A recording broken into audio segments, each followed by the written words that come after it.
함께 할 말씀은 신명기 6장 말씀입니다.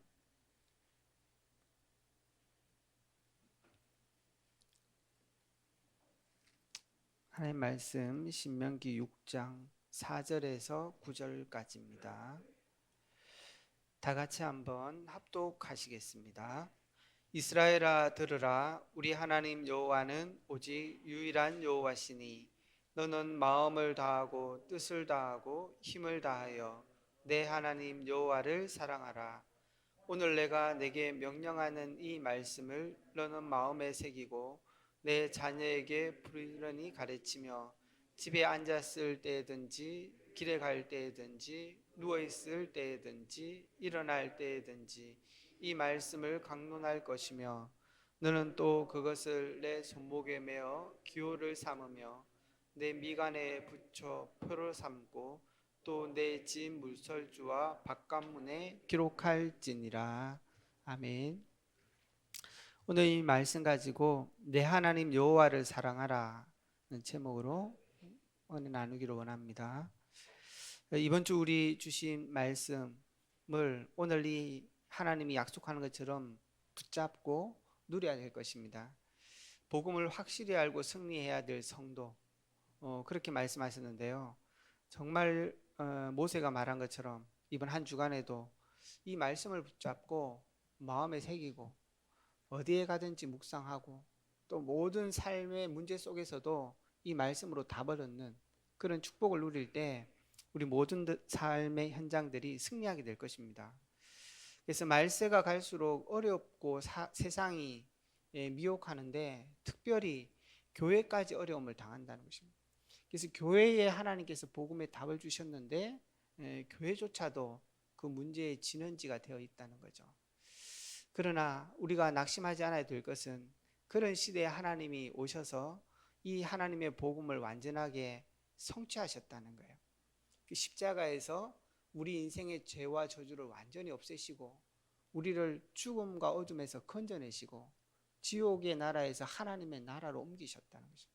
이 완전한 축복을 우리에게 주신 게 그리스도와 하나님의 나라와 성령 충만이라고. 그래서 우리는 말세 시대의 전도자로 삶을 대비하는 데 가장 중요한 것은 이 복음이 믿어주고 각인되어지고 뿌리 내리고 체질되어지고, 그래서 이번 한 주간에도 저와 여러분의 언약으로 잡을 것이 완벽한 하나님의 나라가 우리의 삶에 나타날 것이다. 그래서 우리는 이 복음 속의 축복을 누리면 되는 것입니다. 그래서 이번 주 본부에서도 일부 말씀하실 때 그 얘기 하셨습니다. 정말 우리 신앙생활을 그럼 어떻게 해야 되겠냐는 거죠. 늘 이 강단에 주신 말씀들을 누려야 된다. 그게 우리 모든 삶의 24시가 되면 된다고 말씀하셨어요. 그게 우리를 이기는 방법이고 우리가 답을 얻는 방법이고 우리가 오늘도 승리하는 삶인 것입니다. 우리 교회도 마찬가지고 또 하나 RUTC 중요한 기도 제목들이 있습니다. 우리가 이걸 어떻게 실현할 수 있겠냐는 거죠. 올 한 해 주신 강단의 말씀처럼 우리가 있는 그 땅을 하나님께서 어떻게 차지할 수 있겠냐는 것입니다. 그래서 오늘 모세가 아주 강하게 말씀하고 있는 거예요. 사실 모세오경 중에서 가장 강하게 말씀하는 부분이 이 부분입니다. 하나님을 사랑해라.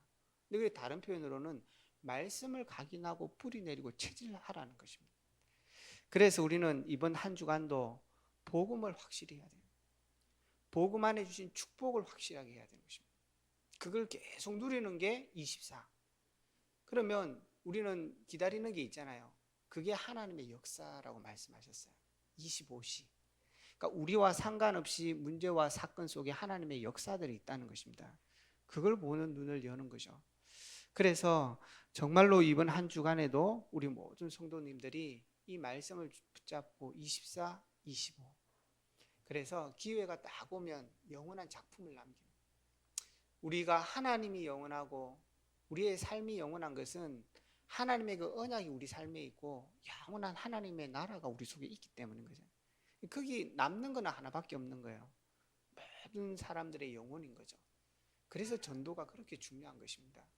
그래서 우리가 할 수만 있다면 하나님의 마지막 목표, 모든 생명을 살리는 일에 집중하고 나가야 되는 것입니다.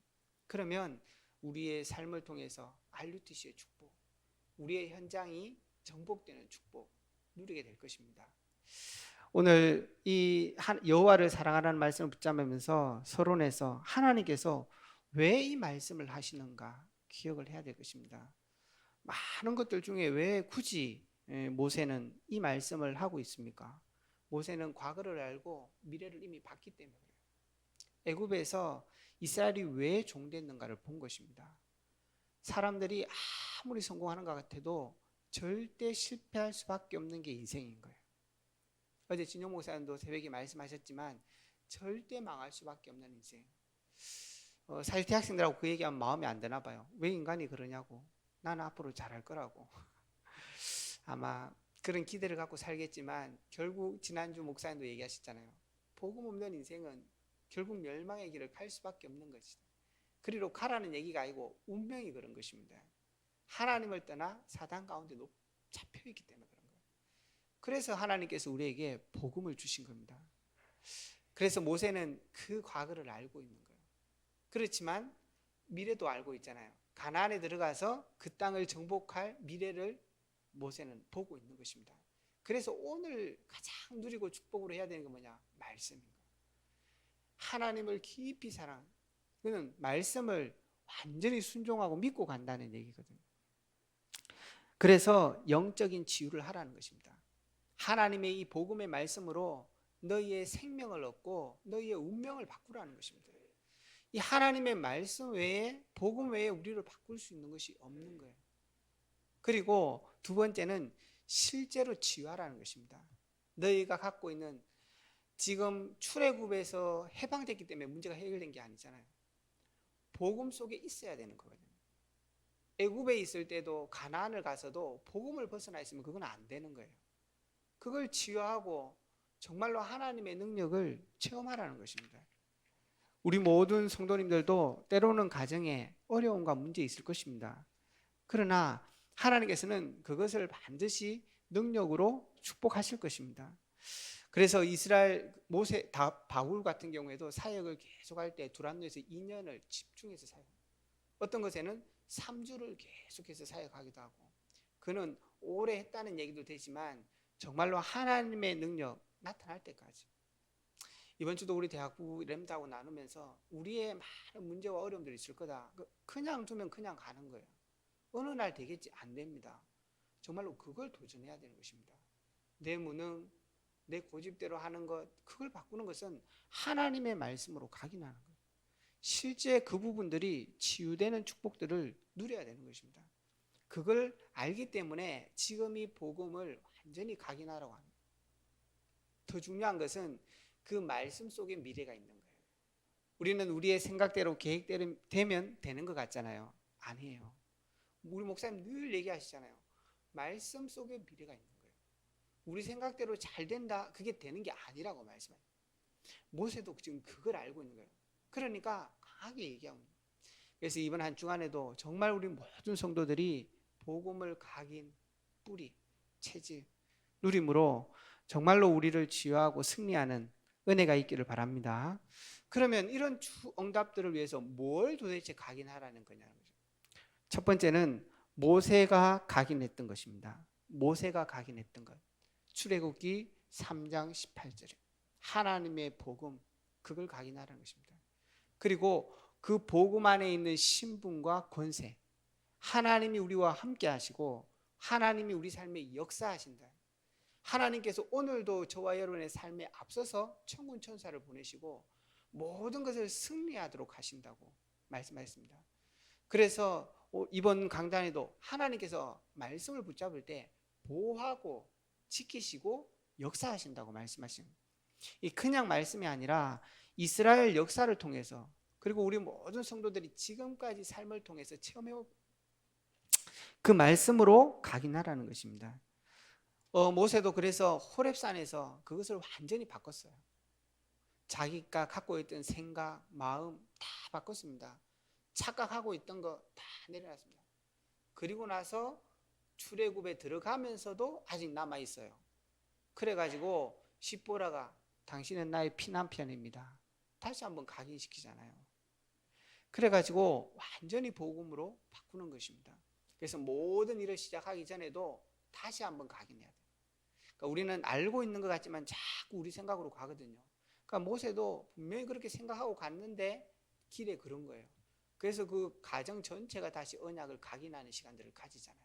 그러니까 그걸 우리 마음에 새기라는 것입니다. 두 번째는 모세가 광야를 통해서 일어났던 그 성취된 것을 각인시키라는 거예요. 하나님께서는 말씀을 각인시키는 것도 중요하지만 우리 렘넌트들이 이제는 삶에 많은 것들이 오잖아요. 그때 언약을 잡으셔야 돼요. 그러면 그때 하나님이 역사할 거예요. 그래서 이스라엘 백성이 절대 홍해 앞에서 망하지 않았습니다. 언약 잡은 사람이 있었거든요. 한 사람이면 되는 거예요. 그러니까 우리 가문에 어려움이 있고 안 되는 것이 있다면 그냥 넘어갈 일이 아닙니다. 언약 잡고 하나님 나라 임할 때까지 기다리는 거예요. 근데 모세는 그렇게 인생을 산 거예요. 그리고 나서 하나님께서는 그 체험했던 말씀들을 각인하라는 것입니다. 그래서 너희들이 그 시내 앞에서 승리했던 것, 들어가기 직전에 너희가 불신앙했다가 어려움 당했던 것, 그것도 전부 다. 그래서 정말로 우리가 하나둘 지시를 놓고도 기도하면서 지금까지 우리 교회가 걸어온 길이 있잖아요. 그냥 알리지 하라 이게 아니에요. 우리 교회가 선교를 잡고 언약 걸어왔던 그 길, 정말 오직 복음을 잡고 걸어왔던 거고, 이제는 그거를 각인시키라는 것입니다. 그래서 정말로 이제는 매달 RUTC 예배가 드려지잖아요. 모든 성도들이 지금까지 역사하셨던 하나님의 역사, 그걸 각인하라는 거예요. 마지막은 앞으로 미래를 위해서 각인하라는 것입니다. 우리 교회를 통해서 앞으로 주실 대구 복음화의 응답, 30나라 선교의 응답, 그걸 온 성도들이 각인하라는 거예요. 그냥 RUTC 하나 해라 이게 아니잖아요. 그러니까 그걸 통해서 사실은 우리는 모든 응답을 다 받는다고 봐야 됩니다. 그래서 이 모세를 통해 주셨던 말씀과 삶을 통해 체험됐던 것과 말씀 안에 있는 미래를 완전히 각인하는, 더 중요한 것은 내 후대에게 그렇게 말씀하는 것입니다. 결론입니다. 응답은 언제 옵니까? 그거는 하나님의 시간표예요. 언제 대구가 복음화 되겠습니까? 정말로 언제 RUTC가 곳곳에 다 세워지겠습니까? 하나님께서 그 시간표를 따라 주실 거라는 거예요. 근데 분명한 것은 우리 모든 성도들에게 그거 이전에 7가지 언약의 흐름 속에 계속 들어가게 될 겁니다. 말씀을 각인하고 계속 뿌리 내리고 있으면 우리의 삶 가운데 보좌의 축복을 누리게 될 거예요. 그리고 우리의 가는 길 속에 올바른 생각들이 뿌리 내려지게 될 겁니다. 그리고 우리의 인생이 이렇게 하나님의 완전한 발판 속에 있는구나, 가면 갈수록 알게 될 거라는 거예요. 우리 성도님들이 갈수록 힘이 없고 우리 렘넌트들이 갈수록 무능해지는 게 아니라 확신 속에 자꾸 걸어가게 됩니다. 그런 응답들이 천천히 오기 시작해요. 그래서 결국은 우리 모든 성도들이 24시 할 수 있는 언약이 딱 잡힐 겁니다. RUTC를 준비하면서 가장 큰 응답이 온다면 우리 모든 성도들이 24시를 누릴 수 있는 거예요. 하나님의 언약과 비전이 내 꿈이 되어서 그게 24시가 되는 응답들이 계속 올 거라는 것입니다. 하나님께서 그걸 응답으로 주신다는 거예요. 언제 할 거냐? 그거는 하나님께서 알아요. 결국은 하나님께서 237과 치유와 서밋의 응답을 우리에게 허락하실 것입니다. 우리 후대가 3서밋의 정말 시대를 바꾸는 일꾼으로 일어날 것입니다. 그는 우리가 일으키겠다가 아니라 하나님께서 그런 후대들을 주셨다는 거예요. 우리는 오늘도 그 언약 잡고 기도하는 것입니다. 이번 한 주간에도 복음에 확실히 하고 승리할 성도의 언약, 그리고 정말로 그걸 놓고 우리는 하나님을 깊이 사랑하고 말씀으로 승리하는 그런 한 주간이 될 수 있기를 주의 이름으로 축원합니다. 합심해서 한번 기도하겠습니다. 정말 하나님 올 한 해 우리에게 주신 기도처럼 그 땅을 차지하게 되는 축복, RUTC의 축복들을 허락해 달라고, 이 일을 위해서 앞서 세우신 우리 담임 목사님과 원로 목사님에게 제자 세우는 사역과 오력의 축복을 주시도록, 앞선 우리 중직자들에게 3제자의 축복을, 후대에게 3서밋의 응답을, 정말 교회 곳곳의 기관들을 놓고 기도해 주시고 파송되어 있는 선교시와 선교사님들에게도 동일한 은혜로 역사해 달라고, 특별히 지금 차세대 미션홈 집중훈련 진행되고 있고 중직자 대학원, 통신신학원 진행되고 있습니다. 놓고 기도해 주시기를 바랍니다. 뜻하지 않게 질고 가운데 성도를 놓고 교회를 위해서 합심해서 기도하고 개인 기도하시다가 돌아가시겠습니다. 기도하겠습니다.